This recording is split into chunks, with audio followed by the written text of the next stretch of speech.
তারে বার করলো কিভাবে, গুল্লি করলো কিভাবে, হাত দিয়ে না করতেছে ছেলেটা, তারপর আবার ঠাস ঠাস করে 4-5টা গুল্লি মারা, তার 4টা সন্তান, তার একটু মায়া লাগলো না, তে মনে হয় বাপের সন্তান না, তে মনে হয় কুকুরের সন্তান। এইভাবে কেন একটা ছেলেরে গুল্লি করে? শুধু আমার ছেলে না, এই মহলাটার মধ্যে যেদিন হাসিনা সরকার পদত্যাগ করবো 100 জন মারা হয়েছে।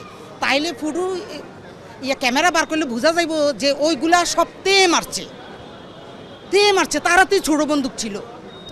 হ্যাঁ, জাকির তে তো পল্টন থানা ডিউটি করতেছে, তার ধরা হইতেছে না কেন, আনা হইতেছে না কেন? তারে ধরে ফাঁসি দাও। আমার ছেলের যেভাবে মারছে, এতগুলো ছেলের যেভাবে মারছে, তারও তো এইভাবে পিটিয়ে মারা উচিত। তখন তো আর্মির হাতে দেশ, 2 ঘন্টা শিথিল দিচ্ছে, ছেলেরা চা খাইতে গেছে, চা তো অন্তে টাইম নেই না, গুল্লি করছে ছেলের সাথে। তার কেন এত তার দ্বন্দ্ব? তারও তো ছেলে, তেও তো একটা মায়ের সন্তান না, মনে হয় না? বললাম না, কুকুরের সন্তান সে। এই যে ছাত্ররা কি করছে, তাদের লোকের এক মার বুক যে এরকম খালি হয়েছে, তারা তো তারা খুঁজে বার করলো না, কেন করলো না? এখনো তো সে পল্টন থানায় ঘুমাইতেছে।